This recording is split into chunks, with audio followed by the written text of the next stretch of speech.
Well, what's going on, guys? It's Brandon again, and today I'm bringing you a new War Thunder video of the XP-38 Lightning. Now, I got requested to do this video before, and I did make a squad tactics somewhat video over it, but today we are going to be taking a look at the ground attack portion of this plane.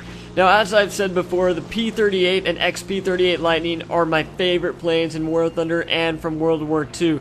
They're just an elegant plane. They're badass in the skies and on the ground, although I don't like how War Thunder doesn't allow you to equip bombs to them, which they did have them in real life. However, if War Thunder did have bombs for the P-38, I would actually opt out of using them simply because the 20mm cannon and the 50 cals get the job done pretty well. Now, the XP-38 Lightning comes with a 120mm and 2 M2 cannon with 150 rounds of ammunition. It also comes with 4 M2 Browning machine guns with 2,000 rounds of ammunition, and this combination can really prove lethal for ground and air units. Now, the way that I like to hit light pillbox is with the P-38. As always, I recommend hitting them at the rim around the top, or I did notice that someone else did say down in the comments, and I don't know why, but Drex and I and our other friends have never really tried hitting the little gaps in the pillbox, like the windows that the machine guns would be mounted on to shoot out. If you aim for those windows, the pillbox actually does get knocked down pretty fast. So I also recommend if you can aim for the holes in the pillbox, that also takes it out really quickly. Now, I always recommend flying with teammates at lower altitudes when doing ground attacking.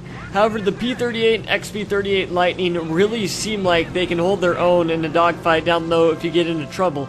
However, if you have like 3 guys diving on you, of course, you're going to have a really big fight on your hands, but you might be able to pull something out of it and take them out. Just remember, guys, if you see a large swarm of enemies above you, to hightail it and head back towards your friendlies if you want to live longer. I never recommend doing ground attacking with a large swarm over you. It's just never a great idea because, of course, you'll drag them down and they'll start attacking you. However, this could be a good thing. If you drag the enemies down and start heading back towards your friendly fighters, then that will give your friendly fighters the altitude advantage, which will make boom and zooming a hell of a lot easier for them.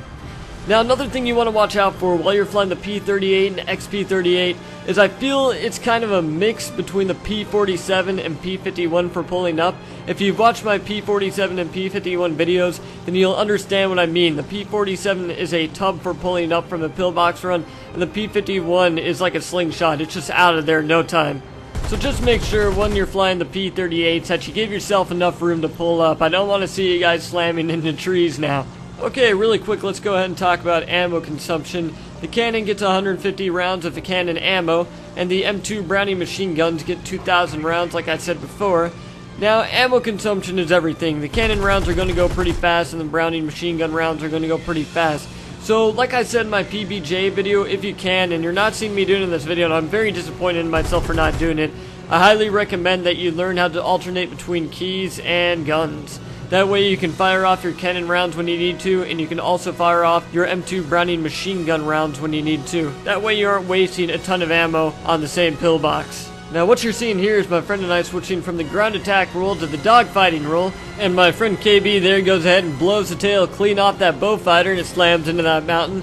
Now we're switching our sights to the Spitfire. Now, one thing you gotta really utilize between the P-38s is their speed. They climb like a monster and they're really fast for this tier. They're just great planes. Now, I started lighting the Spitfire up, and for whatever reason I just couldn't get a beat on him, and my 20 mils are just bouncing off him. So are the 50s. I get shot by friendly, so I decided to loop over him and let KB sweep up the kill here. He rips the tail off yet another plane. So it just goes to show how good the XP-38 and P-38 are at multi-role combat, switching from ground attacking to dogfighting. So if you guys are looking for a great multi-role plane, then here it is, the P-38 and XP-38 Lightning. But I think that pretty much sums up this video. If you have any questions, then please leave them down in the comments, and I'll get back to you as soon as possible. But anyway, guys, hope you enjoyed this video. My name's Brandon, and as always, have a nice day.